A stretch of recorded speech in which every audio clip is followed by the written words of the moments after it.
नमस्कार। ये महाभारत कथा पूरी तरह से वेद व्यास महाभारत के ऊपर आधारित है। यदि आप इसका निरंतर श्रवण करते रहना चाहते हैं तो इस चैनल को सब्सक्राइब जरूर कर लीजिएगा और आगे आने वाले सभी पॉडकास्ट के नोटिफिकेशन के लिए बेल आइकन भी ज़रूर से प्रेस कर दीजिएगा। अब हम सुनेंगे स्वर्ग में अर्जुन की अस्त्र एवं नृत्य शिक्षा, उर्वशी के प्रति मातृभाव, इंद्र का लोमस मुनि को पांडवों के पास भेजना। वैशंपायन जी कहते हैं, जन्मेजय देवताओं के चले जाने पर अर्जुन वहीं रहकर देवराज इंद्र के रथ की प्रतीक्षा कर रहे थे।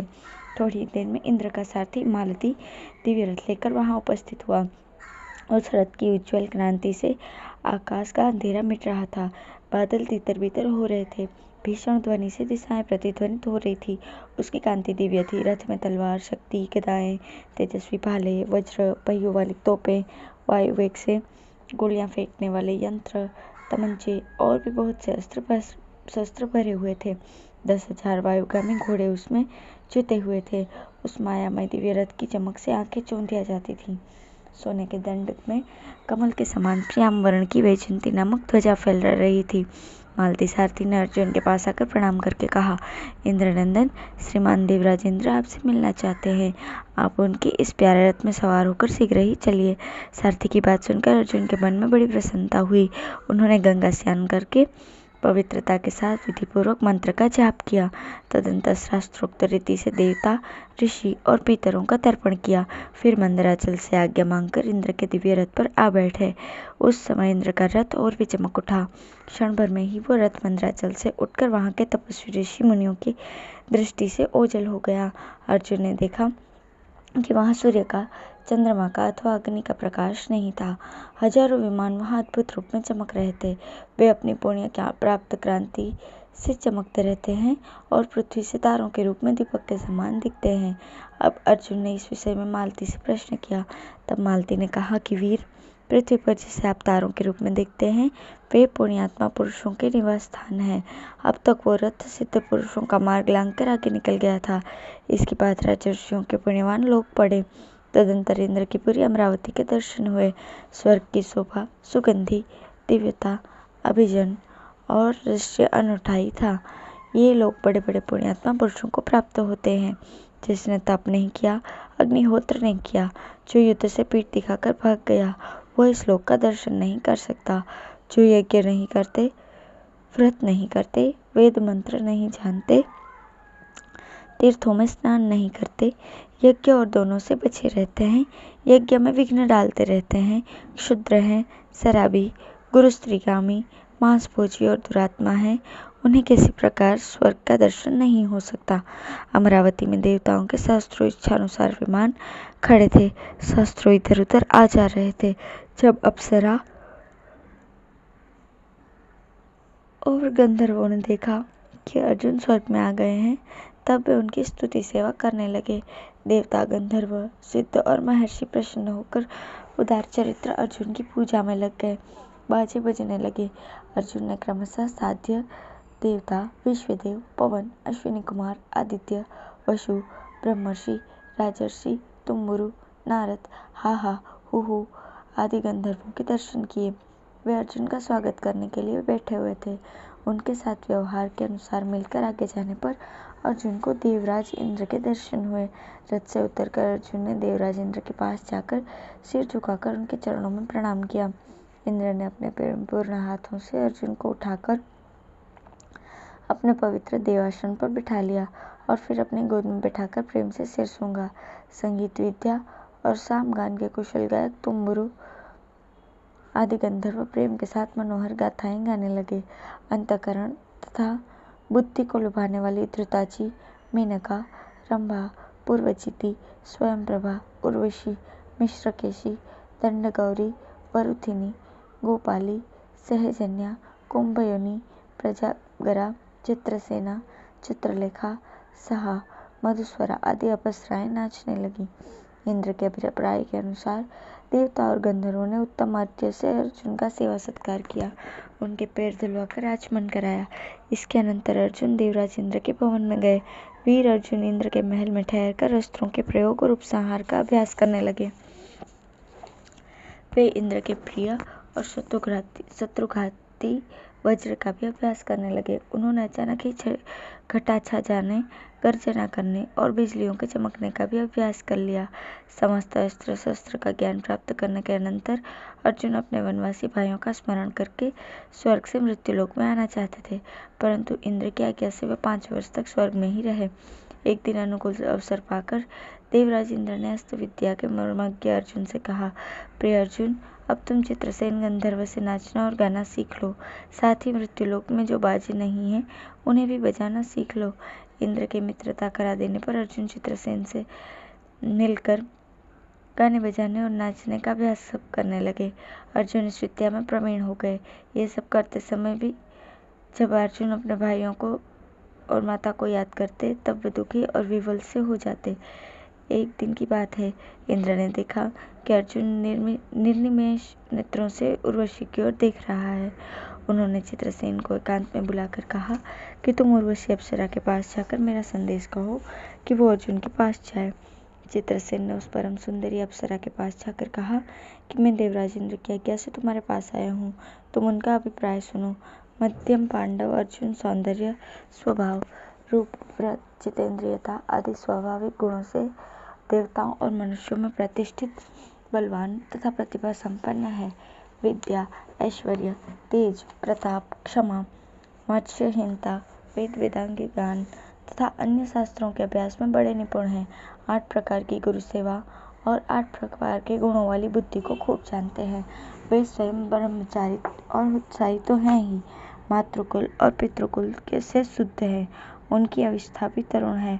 जैसे इंद्र स्वर्ग की रक्षा करते हैं, वैसे ही वे बिना किसी की सहायता से पृथ्वी की रक्षा कर सकते हैं। वे अपनी नहीं, दूसरों की प्रशंसा करते हैं। सूक्ष्म से सूक्ष्म समस्या को भी स्थूल बात की तरह जान लेते हैं। उनकी वाणी बड़ी मीठी है। मित्रों को खूब खिलाते पिलाते हैं।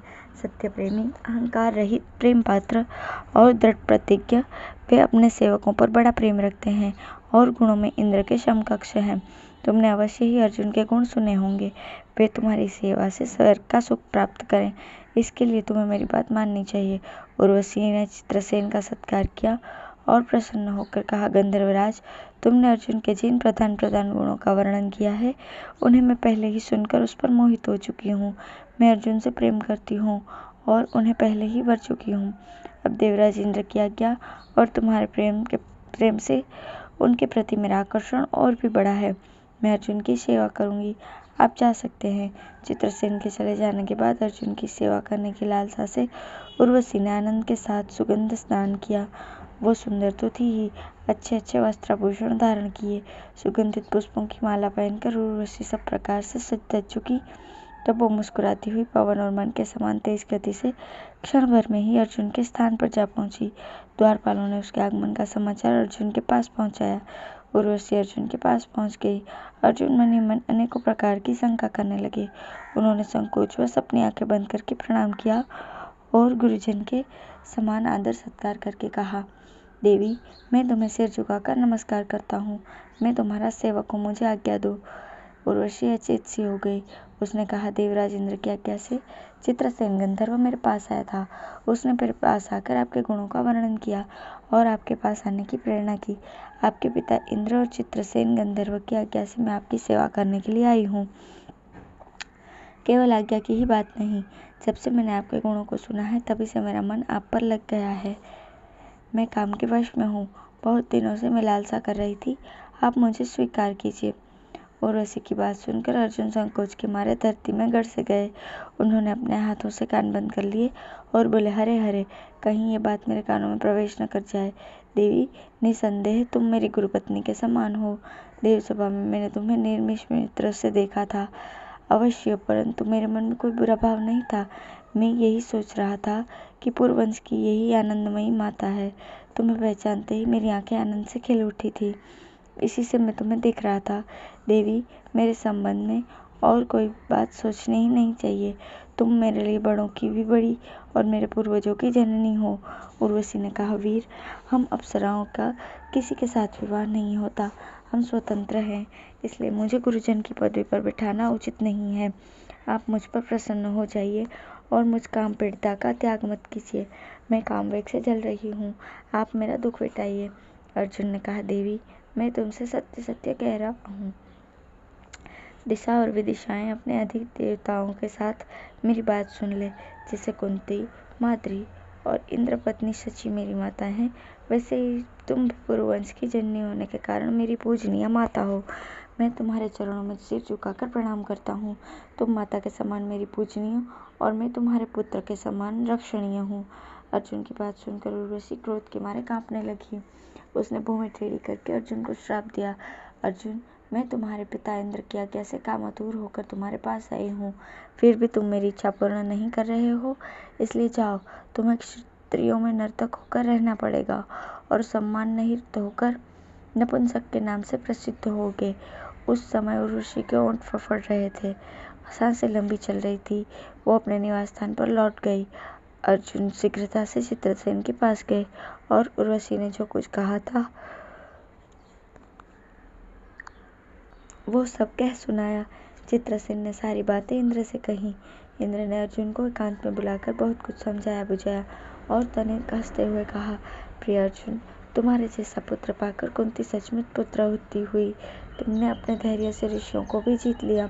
उर्वशी ने तुम्हें जो श्राप दिया है उससे तुम्हारा बहुत काम बनेगा। जिस समय तुम 13वें वर्ष में गुप्तवास करोगी, उस समय तुम नपुंसक के रूप में 1 वर्ष तक छिपकर ये शाप भोगोगे, फिर तुम्हें पुरुषत्व की प्राप्ति हो जाएगी। अर्जुन बहुत प्रसन्न हुए, उनकी चिंता मिट गई। वे गंधर्वराज चित्रसेन के साथ रहकर स्वर्ग के सुख लूटने लगे। जन्मेजय, अर्जुन का ये चरित्र इतना पवित्र है कि जो इसका प्रतिदिन श्रवण करता है उसके मन में भी पाप करने की इच्छा नहीं होती। वास्तव में अर्जुन का यह चरित्र है ही ऐसा। इन्हीं दिनों एक महर्षि लोमश स्वर्ग में आए। उन्होंने देखा कि अर्जुन इंद्र के आधे आसन पर बैठे हुए हैं। वे भी एक आसन पर बैठ गए और मन ही मन सोचने लगे कि अर्जुन को यह आसन कैसे मिल गया, इसने कौन सा ऐसा पुण्य किया है, किन देशों को जीता है जिससे इसे सर्वदेव वंदित इंद्रासन प्राप्त हुआ। देवराज इंद्र ने लोमश मुनि के मन की बात जान ली। उन्होंने कहा, ब्रह्मर्षि, आपके मन में जो विचार उत्पन्न हुआ है मैं उसका उत्तर देता हूँ। यह अर्जुन केवल मनुष्य नहीं है, ये मनुष्य रूपधारी देवता है। मनुष्यों में तो इसका अवतार हुआ है। ये सनातन ऋषि नर है। इसने इस समय पृथ्वी पर अवतार ग्रहण किया है। महर्षि नर और नारायण कार्यवश पवित्र पृथ्वी पर श्री कृष्ण और अर्जुन के रूप में अवतीर्ण हुए हैं। इस समय निवात कवच नामक दैत्य मदोन्मत्त होकर मेरा अनिष्ट कर रहे हैं। वे वरदान पाकर अपने आपे को भूल गए हैं। इसमें संदेह नहीं है कि भगवान श्री कृष्ण जैसे कालिंदी के कलियद्य सर्पों का यश किया था, वैसे ही दृष्टि मात्र से निवात कवच दैत्यों को अनुचरों सहित नष्ट कर सकते हैं। परंतु इस छोटे से काम के लिए भगवान श्री कृष्ण से कुछ कहना ठीक नहीं है, क्योंकि वे महान तेजपुंज है। उनका क्रोध कहीं जाग उठे तो वो सारे जगत को जलाकर भस्म कर सकता है। इस काम के लिए तो अकेले अर्जुन ही पर्याप्त है। ये निवात कवचों का नाश करके तब मृत्युलोक में जाएंगे। ब्रह्मर्षि, आप पृथ्वी पर जाकर काम्यकुंड में रहने वाले दृढ़ प्रतिज्ञ धर्मात्मा युधिष्ठिर से मिलिए और कहिए कि वह अर्जुन की तनिक भी चिंता न करे। साथ ही ये भी कहिएगा कि अब अर्जुन अस्त्र विद्या में निपुण हो गया है। वो दिव्य नृत्य, गायन, वादन कला में भी बड़ा कुशल हो गया है। आप अपने भाइयों के साथ एकांत और पवित्र तीर्थों की यात्रा कीजिए। तीर्थ यात्रा से सारे पाप ताप नष्ट हो जाएंगे और आप पवित्र होकर राज्य भोगेंगे। ब्रह्मर्षि, आप बड़े तपस्वी और समर्थ हैं, इसलिए पृथ्वी पर विचरते समय पांडवों का ध्यान रखिएगा। इंद्र की बात सुनकर लोमश मुनि काम्यकुंड में पांडवों के पास आए। धन्यवाद।